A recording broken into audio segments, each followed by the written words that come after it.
Chelsea smashed Charlton 5-1 at the Valley, and it was a top-class Chelsea performance.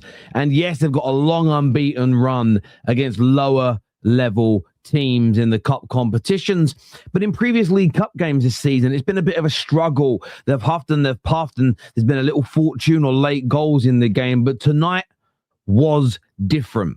Don't let anybody lie to you. Don't let nobody tell you any different. Chelsea tonight were fantastic. Yes, they conceded a goal from a corner. This happens. Yes, I think Charlton will kick themselves at 3 or 4 other set-piece opportunities at 0-0, not delivering the ball into the box. But outside of that moment, this was an emphatic, top-class Chelsea performance. Now, no Chelsea fan is going to lose his or her mind. They're not going to go winning the league, winning all the competitions now. And it's day one. It's day one for Liam Rosenior. But it was a controlled, a composed, and a very well put together performance by the manager and these players against a championship team, a decent championship team. A side, though, that you could tell were up for this game. They looked at Chelsea maybe as a little bit of a wounded animal, but a very, very good victory indeed. Some classy goals being scored.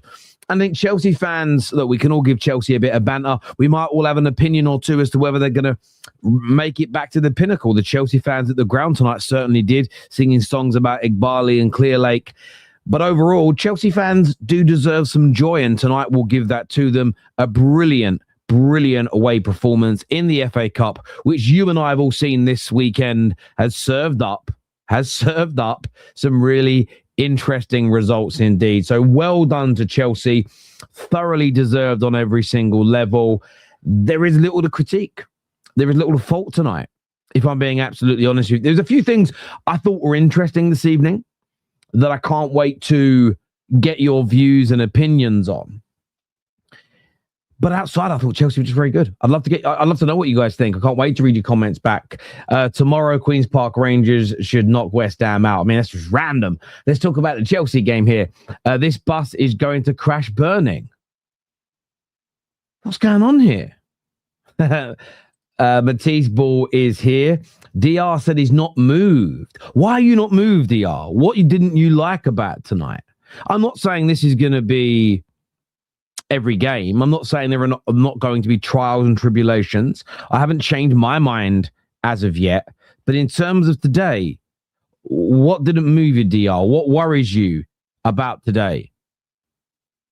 I'd love to know. Royal here says, now that was some entertaining.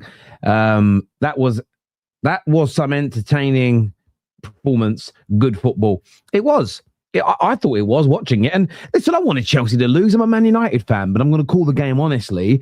And once it got to about 15 to 20 minutes into the game, there was only one side that was ever going to win. Yes, Charlton Athletic did a very good job at nullifying Chelsea from creating clear-cut opportunities for large parts of the first half. There was a lot of long-range efforts, and they did a very good job.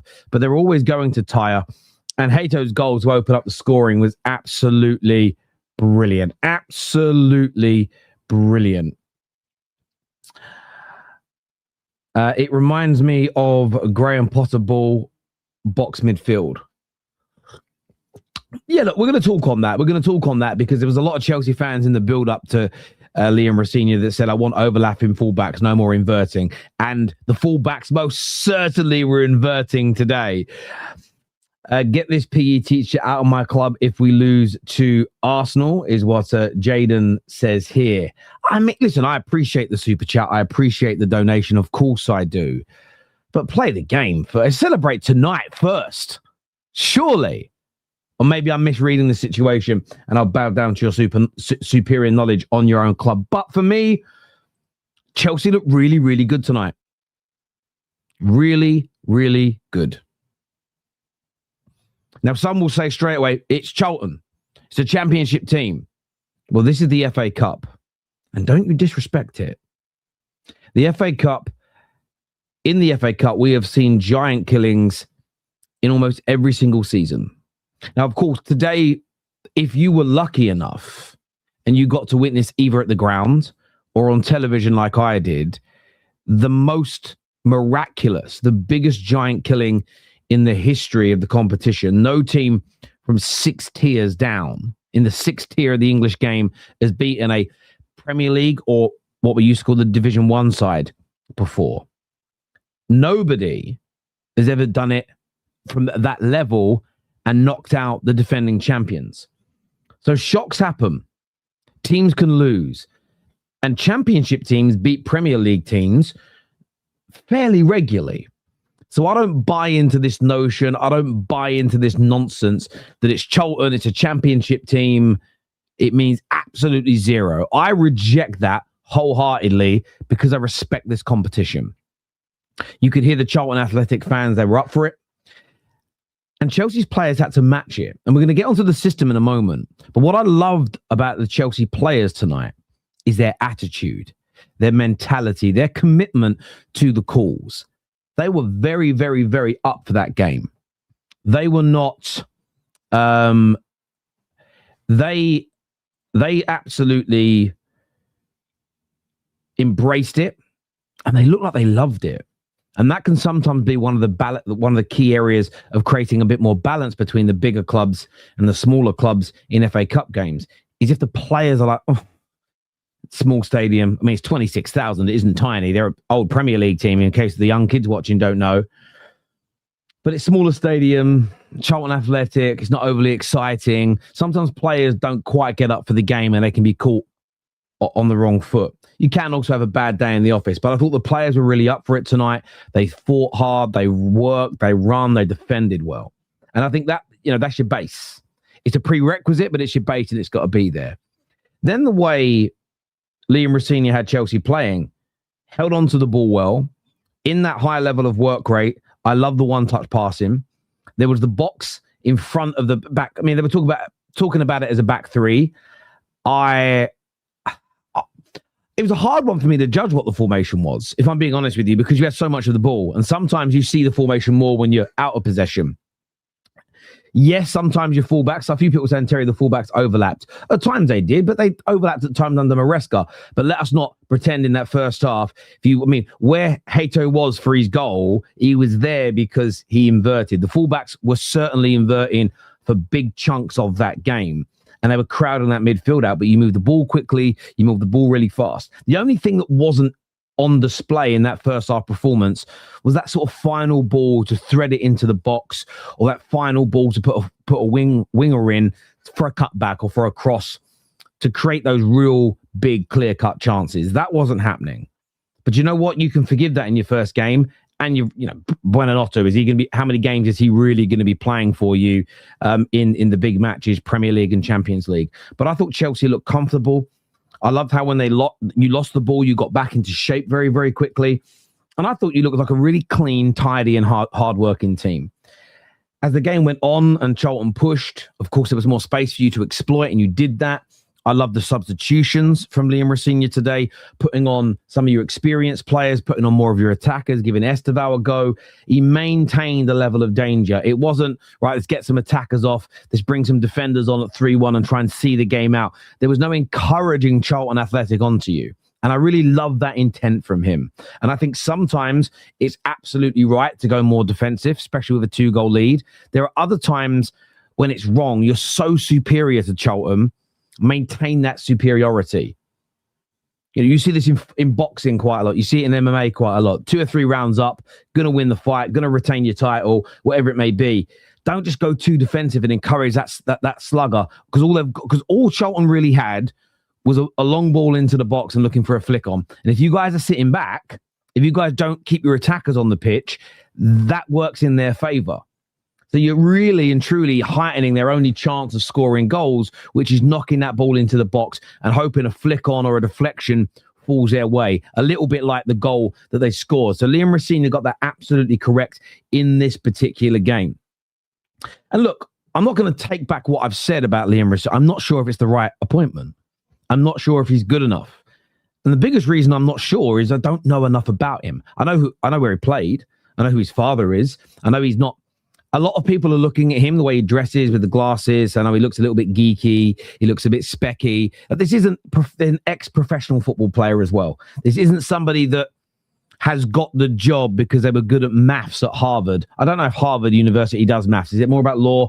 Anyway, what would be a mathematical university? The world's MIT, right? So like he went to MIT and he worked out a mathematical formula for football and he's got a job through it. I feel like there's a little bit of disrespect to Liam Rosenior. I also don't like the way the mainstream media is attacking him already, talking about driving tickets and speeding fines he's had. And he said yesterday that, he's not arrogant, but he knows he's good at what he does. And I've seen the media really attack him already. And I think we know there's a big underlying reason as to why some are definitely going to do that. Certain outlets are going to do it. But I really liked how Chelsea looked tonight. And I think there's areas to be encouraged with. And yes, I did. I remember Don saying this on the terrace many times. I don't want to see inverting fullbacks. I don't want to see inverting fullbacks. I think you need a mixture. And it's one game. So what I would say to any Chelsea fan that was frustrated about the times in the game where the fullback's inverted or the box midfield, let's see what else he does. Liam Rosenior gives me the vibes that he's the kind of manager, depending upon your opponent, might change it a little.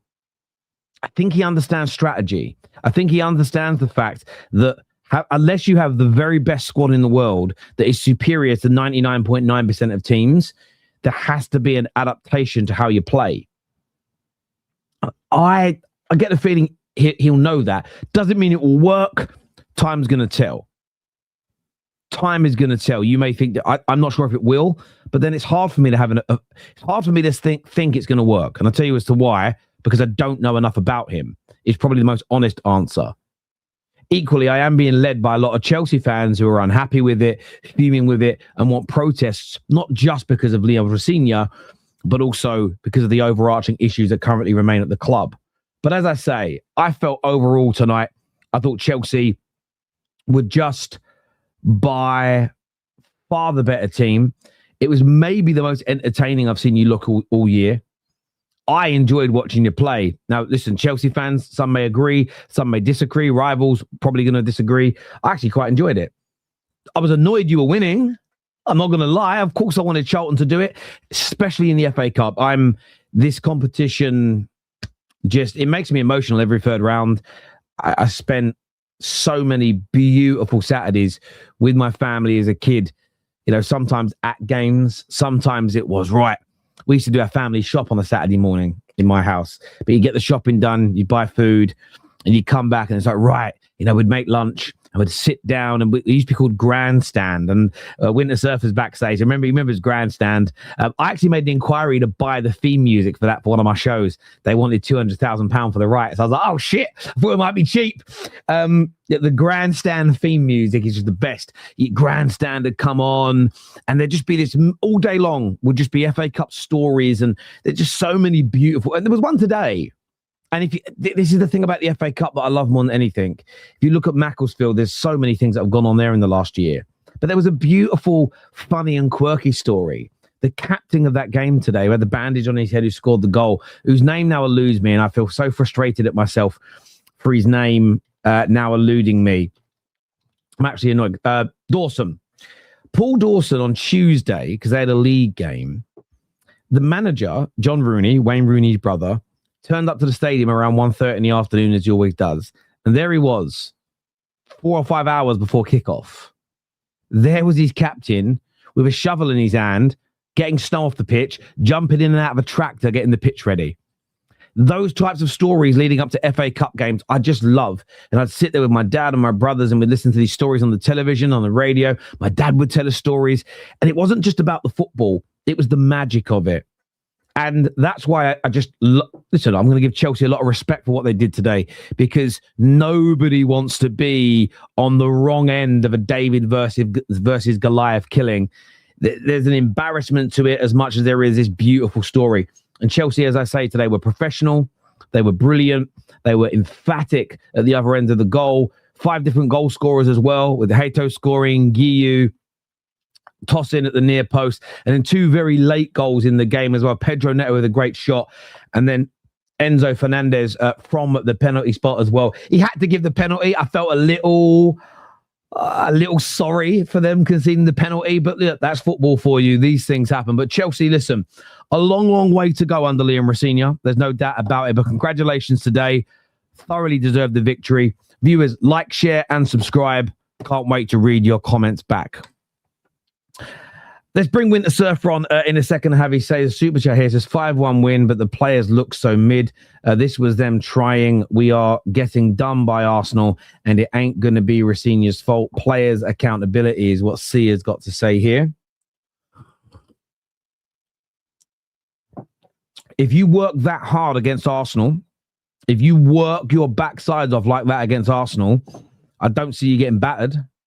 Personally, I don't see you getting battered. I don't get it. I don't get it. I don't get the frustration at winning 5-1. Listen, I respect it. First of all, of course, I respect the super chat. Like on a real level, the love you guys show me is always humbling. But you need to make me understand. Charlton attacks. Don't attack Charlton. Great friend of mine from school. Big up Charlton if you watch him. That's what we call her. Sometimes, because I haven't seen her since I left school, basically.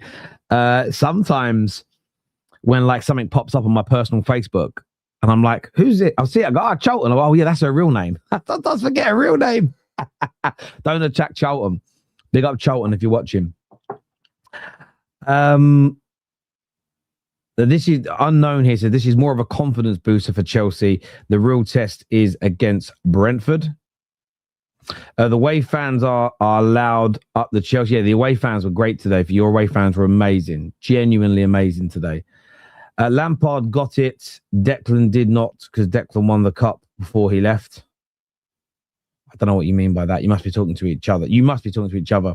DJ here says, love our fans tonight. Made their point clear about Egbali and Bluco. Get out of our club. They certainly made themselves heard tonight. That is very, very true. This game doesn't change anything. Good win, but this does not promise anything in terms of form. Let's see how we play in the next 5 to 8 games.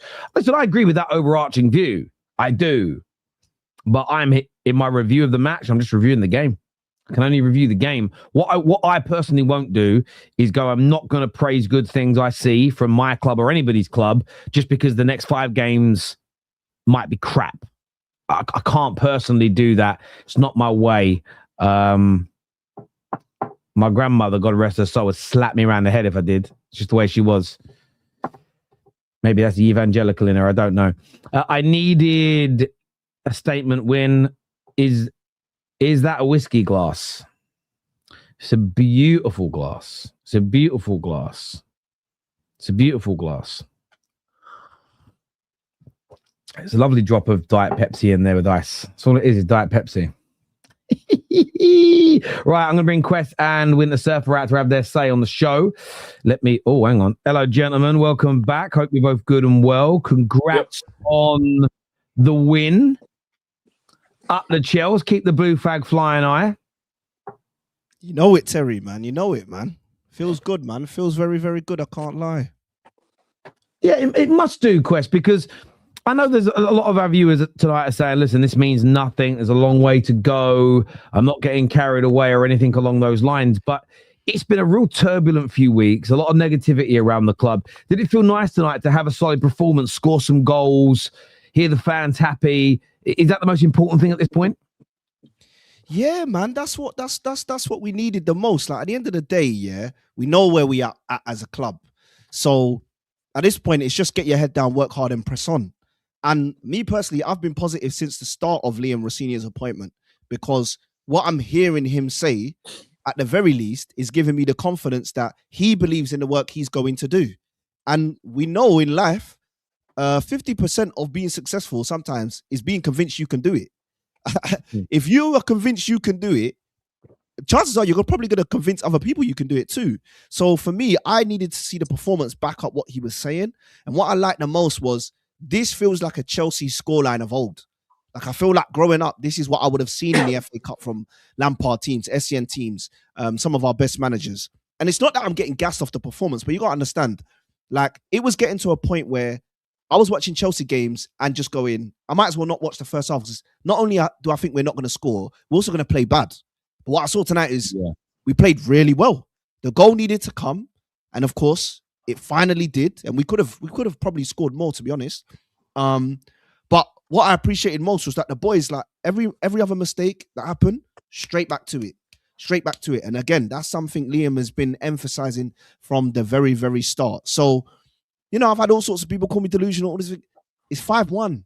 When you win 5-1, you have to be happy, take your wins, move on to the next one. We know there are bigger tests to come. We know there are bigger games to come. But at the end of the day, the basics are make the team play well and then get your results. And that's what happened tonight. So, yeah, man, I'm more than happy. I can't even lie.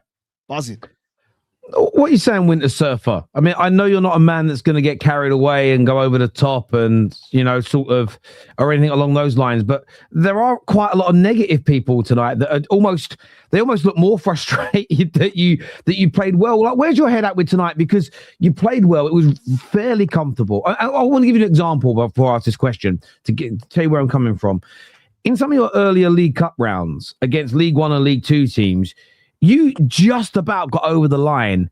It wasn't like that tonight. You were fairly comfortable for 95% of that game. Yeah. It was good to actually finish the game with 11 men on the pitch, first of all. So I did appreciate that. Because I did feel Badishiel got a yellow card. Really yeah, when he got an early one. The way him and Tosin were letting the ball bounce, but not hitting the ball, I was going, one of them's going to accidentally get he's like a second one. Do you know what I mean? Like, not like a real big man, but on the back end. And I like the way you said the fans were happy, Terry. They were telling the owner to F off. Loud as well, you know. But no, it was a very controlled, old school professional performance today, because these ties, no matter what type of form you're in, especially away from home, can always be a bit tricky. You know, if you don't take them seriously. I thought we pressed it a lot more, and we were passing it a lot forward more instead of sideways and backwards that we had been doing previously. Thought we were getting it to the wings a lot quicker, especially the right wing, especially in the first half. Couple of decent chances in the first half. Achimpong's shot, and there was another save from Gittins. But the second half, I did like the react. We scored right early in the second half, which was great.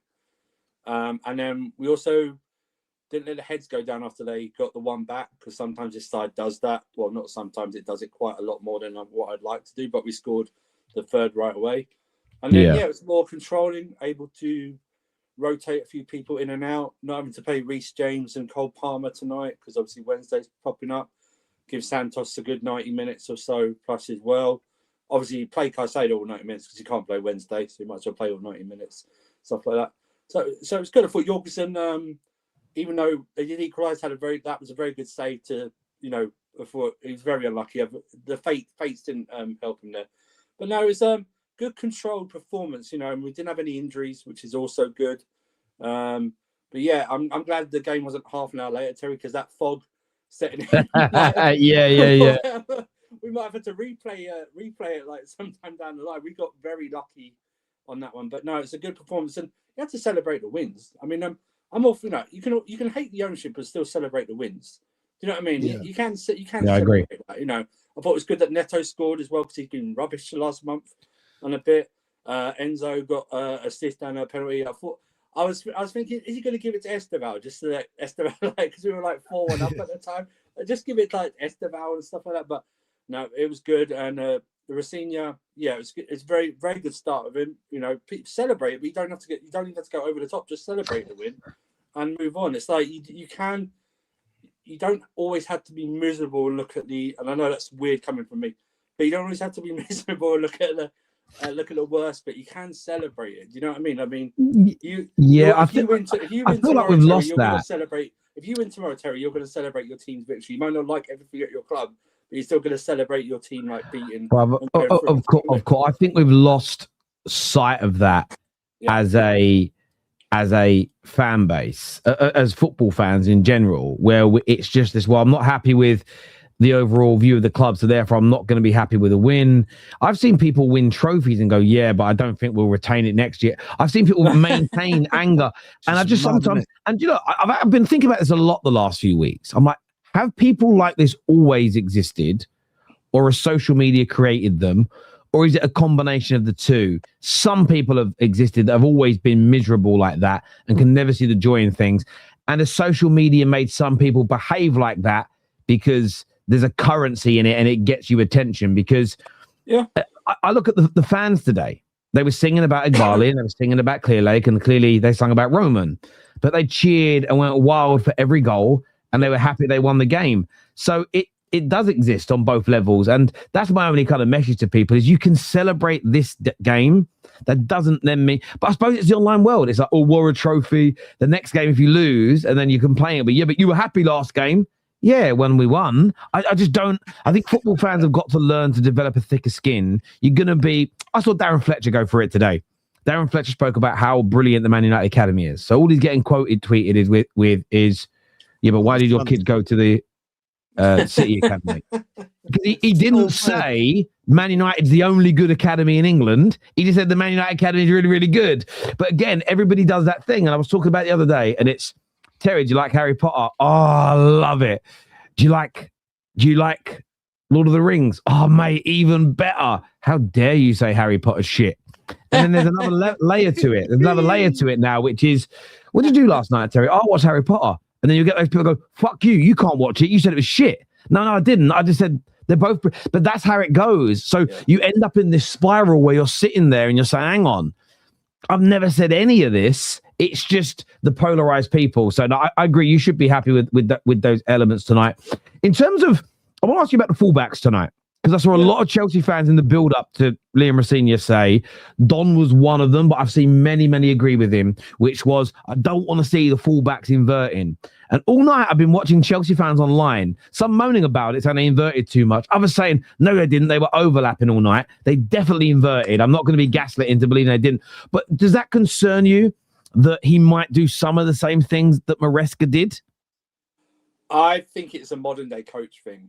You know what I mean? It's like most of them try and do the same as each other nearly all the time. Do you know what I mean? But like I said, I didn't watch a lot of Strasbourg, so I can't really go back and go, oh yeah, he's going to do this, because I was told he's going to play free. He usually plays 3-4-3. Do you know what I mean? That's what I've heard since he's been hired. So I don't know. Like I said, whether he invert or not, I don't care. Hato was in the right place at the right time and smashed the ball in. Do you know what I mean? I don't expect. I also don't. When I'm playing Josh at right back, although he has played right back, he doesn't look to me like he's going to be a right back that bombs up and down, or does like he's got a centre back frame at a right back role. Do you know what I mean? It's like he's there essentially. So I don't really care as long as they're, as long as we try and take a bit more risk, especially in games like this. Do you know what I mean? Be a bit more on the front foot. Do you know what I mean? Be able to take a chance, take a shot. Don't always doubt yourself and go, well, it's easy to pass back. But when it comes to the fullbacks, listen, like you said, Terry, I don't know. I haven't. I thought it was four at the back tonight. I thought it was four at the back tonight. Yeah, and what happened is sometimes one fullback either overlapped or inverted, or both went forward and left you with two. What I saw tonight was exactly what should happen with a 3 at the back system, depending upon the game state and how deep. So when they pressed you and they were further up the pitch, you sat there with a flat back 4. And sometimes what you'd have is Caicedo or Santos would drop a little bit deeper, so it looks like a back 5. When they sat back, you guys were often just a back 2. But then what would happen is if one of your fullbacks didn't go forward because of a counter attack, you'd come into it looked like a back 3. It just was just very fluid, and I don't even think there's a need to overly focus on that part of it just yet. You had multiple shapes in the game depending upon what your opponents did, and I just don't see that's just how it should be, if that makes sense. So if you look at the first half especially, Hato couldn't overlap because Kanacho was so stuck to the line. There's no way.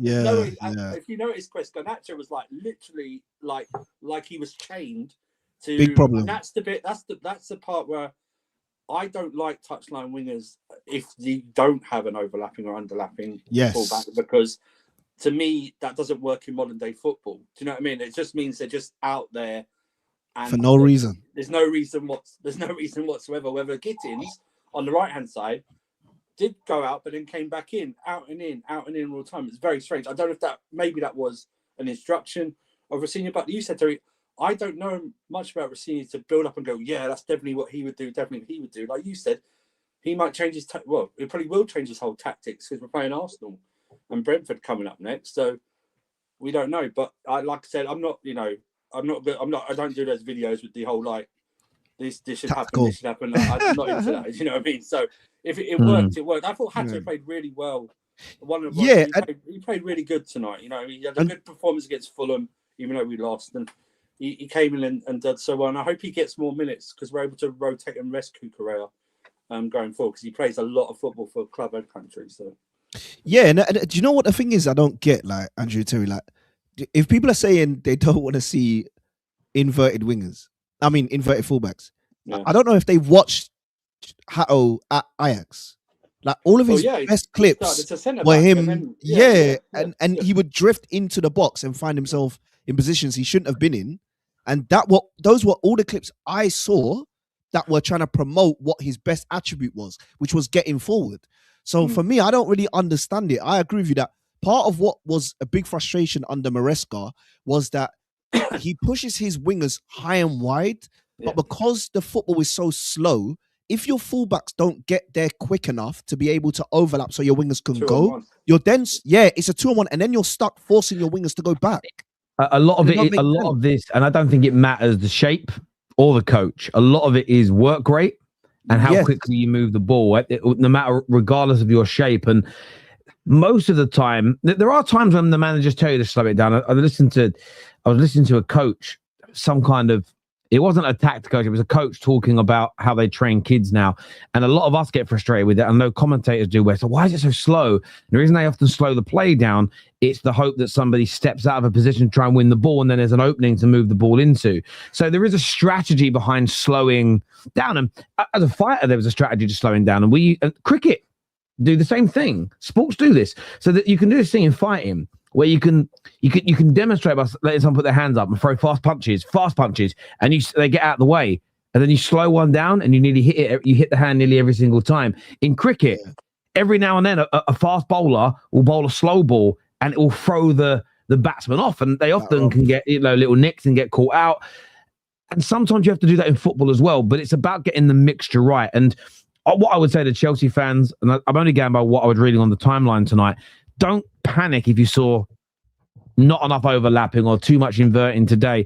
Again, I wouldn't be worried about it just yet. I would look at it and say, let's see how the next 3 or 4, 5 games go, because it could just be that just a gut feeling with Liam Rosenior.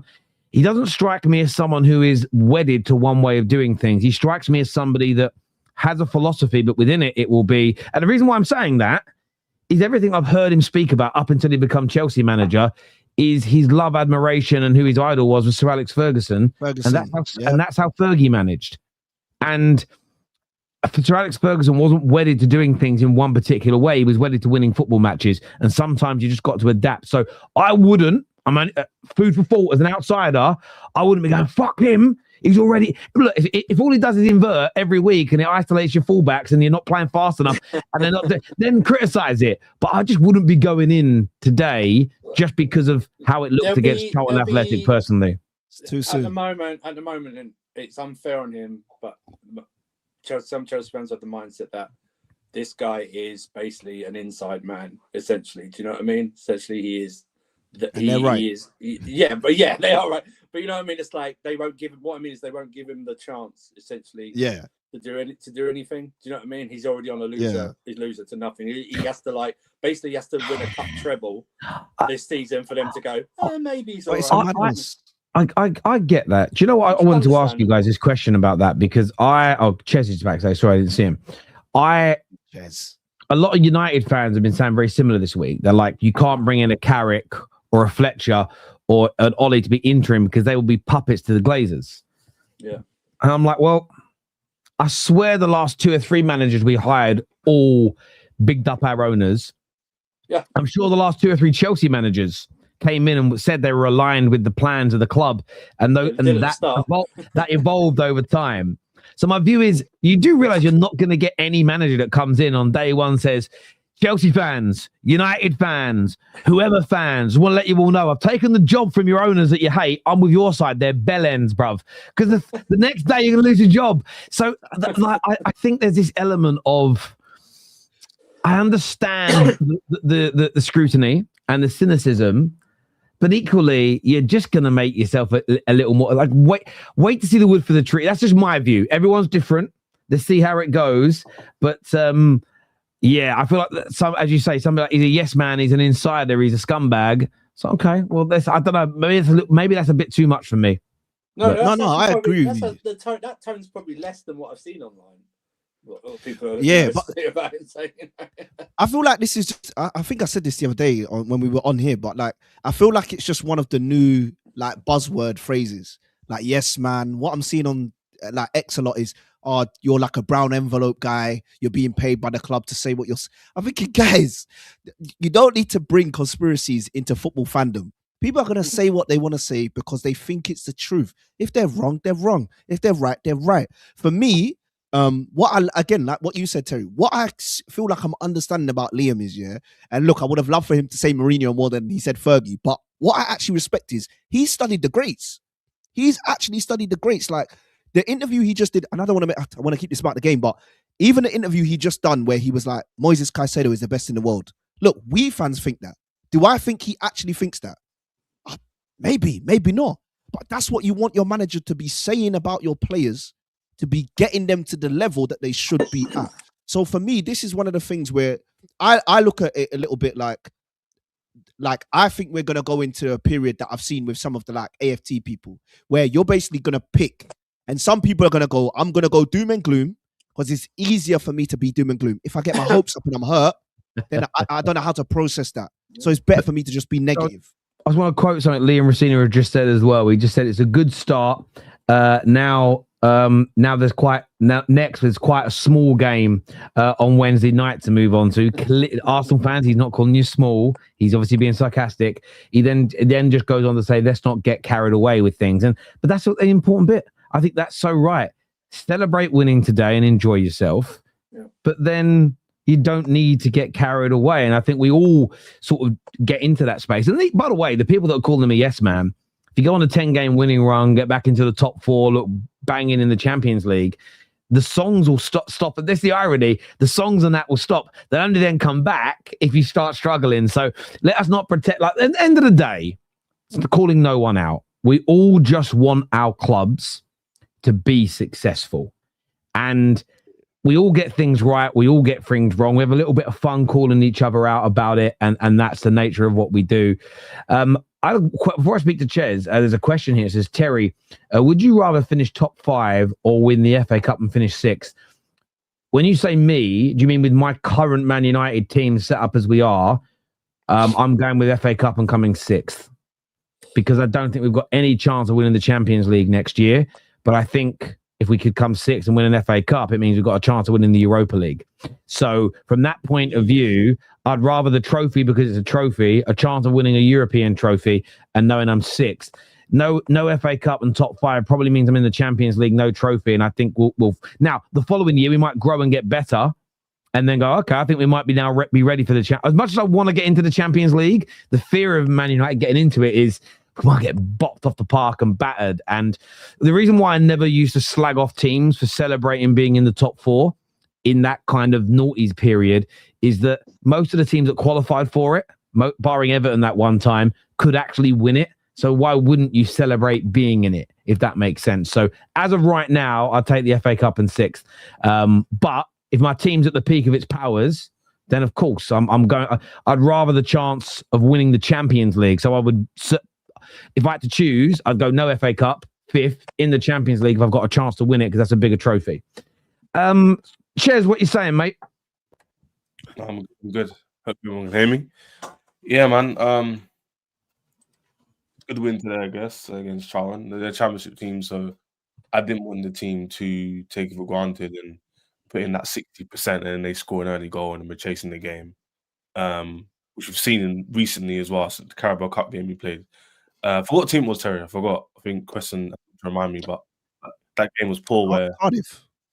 it's Cardiff, yeah, it was Cardiff. And There's one before that as well. I don't there was remember. another one before that. It was Lincoln. Lincoln or Luton. One of them Yeah, two, Lincoln. Yeah. And they were similar in a way where it was like the squad was rotated the same way as today, by the way. So the squad is actually the same as it was then, but the intensity today I saw was a lot higher. I'll give people my chat about the quality in the final third today. It was good in the first half. I don't think it was great. I don't think it was really bad. I think we could definitely improve on it. But overall, when we needed to score, we did. The corner was a bit annoying to concede. Again, shows a bit of weakness in our team. We kind of, like, they had one good shot, and then after that, we concede. It's very typical Chelsea recently, where we kind of concede under a little bit of pressure. One moment, and we just lose it. We lose a goal or lose a red card from a player. So it's a bit annoying, but I'm not going to overly gas it because I was here with the other guys who done well. Yes, Liam's on his first game, and the others didn't, but it's Charlton. So we'll see against Arsenal, Brentford. We've got a good run coming up other than Arsenal.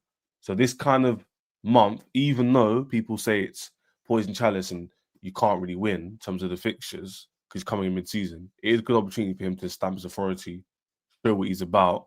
And if he can get good results, then no one can really say anything. Because coming mid-season with the team in turmoil, 8th place, not doing well in the UCL. So if you just turn this around, no one can really make an excuse and go, oh, money spent, because the same money spent had us in this position right now, where I'm hearing apparently our squad is 8th best in the league.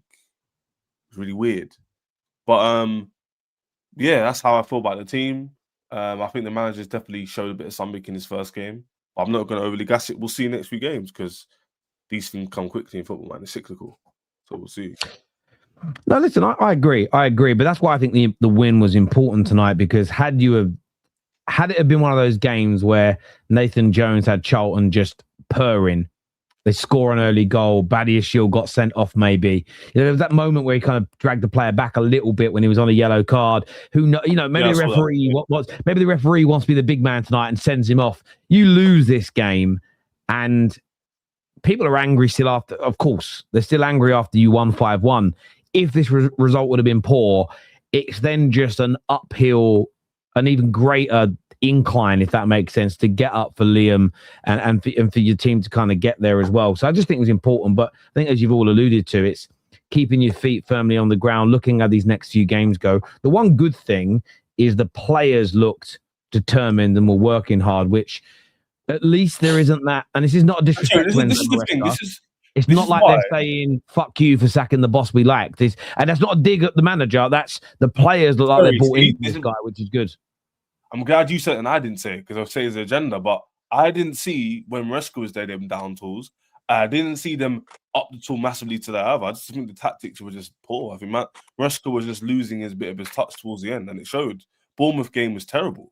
I don't think the players lacked effort in the Bournemouth game. I just think the tactics, the Atlanta game, all these games I could list off, the tactics just weren't good.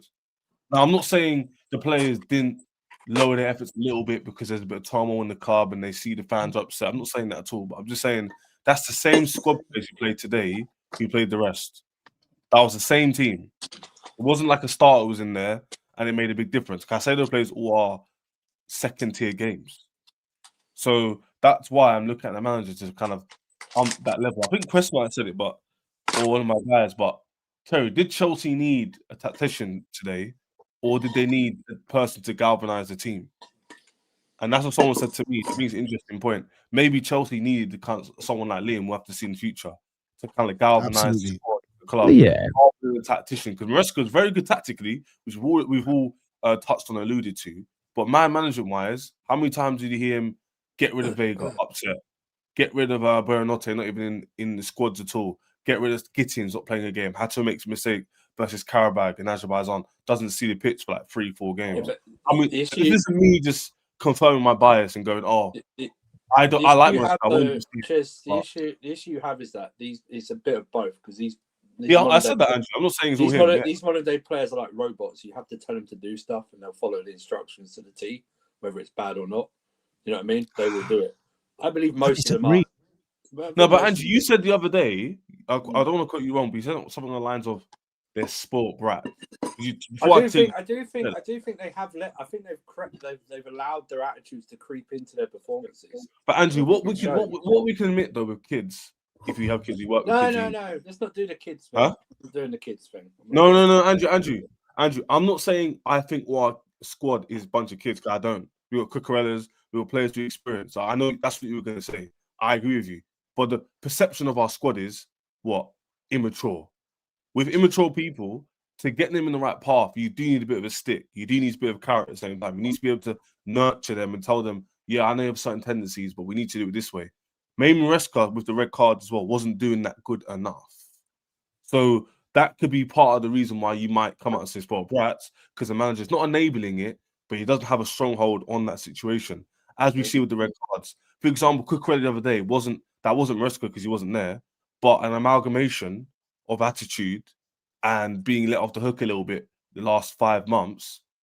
Maybe that resulted in another red card this time, and in the future it might be the same. That doesn't mean it's all his fault, but I think, in my opinion, when people doing badly, for people in charge, like Terrace is about management, it is your job to correct people and to get them in the right place, as well it is the person to also improve. I don't think what helps is when he clearly says, I've not had support. And if what we're getting through the media is that he's really unhappy with the age profile and the bad signings, he's essentially saying, I need better than this. As soon as managers start saying, I don't like this squad. Jose did it with Man United in the summer of 2018, where he basically said, this ain't my squad. Like, as if to say this ain't good enough. It doesn't, even if fans agree. And I've had this with Amorim in the last few days.